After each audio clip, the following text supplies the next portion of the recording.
thoughts on the game first, and then we'll take questions from you guys. Well, another one-run game. We hung in there. Obviously, it was not our best night offensively, and we needed to make a ton of pitches. And once again, we continued to make pitch after pitch.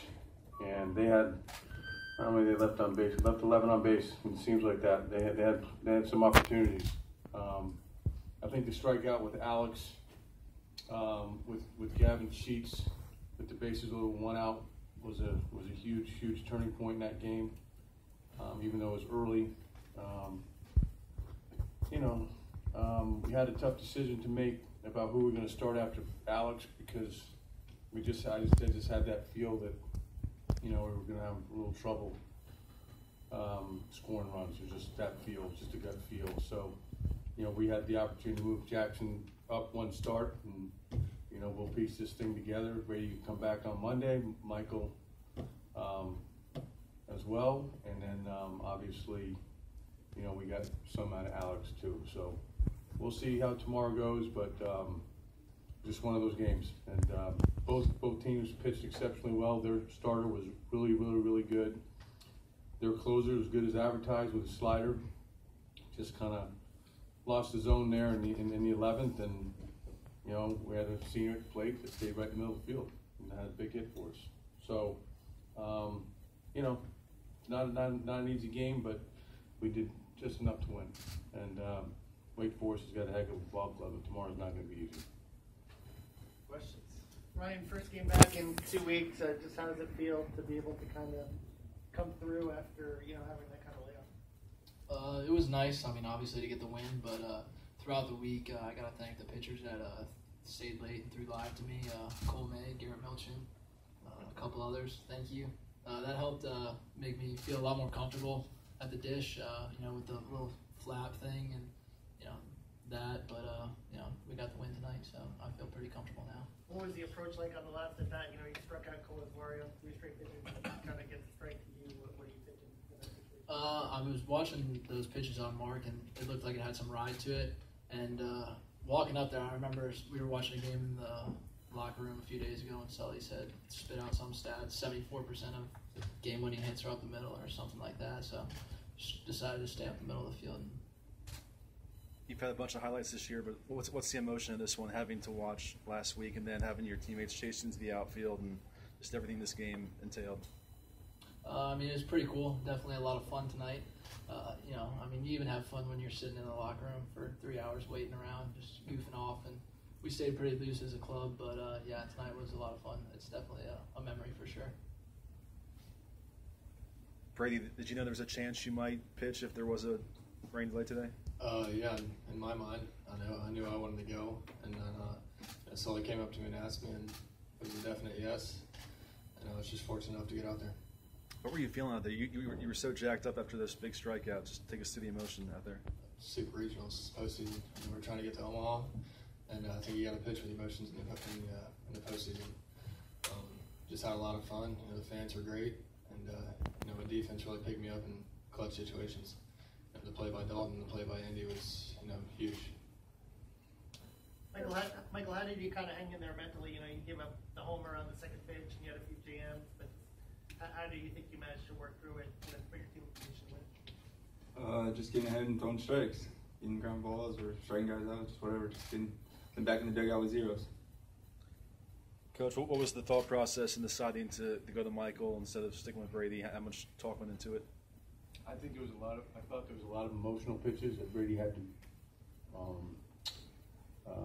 make, and we've gone to Michael Byrne the whole year in the ninth inning. So that happens. Their kid put a good swing on a pitch. What are you going to do? He earned it. Went the opposite way, and and we still can use both these guys this weekend. I wouldn't second guess that decision at all, because Michael's been the guy at the end of the game, and quite honestly, we need Brady again this weekend. So, just that simple. Coach, any sympathy for a player who has to face Brady and Alex in the same day on the same game? Well, they're both really good. It's almost similar to the game we played South Florida when their starter came out after 2, and they had every one of their better relievers come in, and it was a bit frustrating because they were all very talented. But the idea was, I mean, who else were we going to go to at that point? Because it was either pitch Jackson or pitch Brady, and you know, if we'd have scored a couple more runs, maybe we would have thrown Langworthy, you know, for an inning or two and try to bridge the gap until. But I just know how well Wake Forest hits, and you know, got to win game 1. And like I said, both guys are still going to be available for this weekend, so will Alex. Well, how did you just feel about, you know, Ryan being up there in that situation? Cold Vardy just struck out, and having a veteran guy with the game on the line. Well, I think a lot of times you do get these big hits from your older, more experienced players, and you know, he told you most base hits that win ball games are through the middle of the field, and they're on the ground. Not many are in the air. And, he stayed with the approach. He was throwing all fastballs. He had bounced a lot of his breaking balls in warm-ups and put a really good flat swing on it. You know, so you know, I'm happy for him. And I just saw the highlights, and we had a pretty good time in that dog pile. So no, but I'm really happy for Ryan. You know, he's a senior and he deserves it. So, like, despite the home run, the 10th inning, bases loaded, I mean, what does it say about Michael being able to hang in there for those couple of outs? He's got ice in his veins, you know. You know, the thing is, I think after the first inning, after the home run, he only had 10 pitches. So, I mean, he just kind of flushed the home run and kept throwing strikes. So he's been doing that all year long for us. Ryan, there was a little bit of a hustle play in your first at bat. Did you, I don't know, trying to make something happen? Did you have a little pent up energy there that you just saw an opportunity? You know, what was going through your mind when you went around first there? No thinking chance, you know. So I knew I had a chance. So 2 outs, first at bat back. You know, why not go for the double? I guess I got a little greedy, but it worked out. Can you take us through what you were dealing with after that hit by pitch and how you were feeling last week? I mean, it definitely spooked me when it happened at first, and then you know, to go through, you know, the surgery and all that nonsense. But I felt pretty good coming into this week, and again, you know, props to the guys that got me ready, and I felt pretty comfortable throughout the whole process. What was the procedure? They just had to put my bone back where it's supposed to be, I guess. That's one way to say it. Yeah.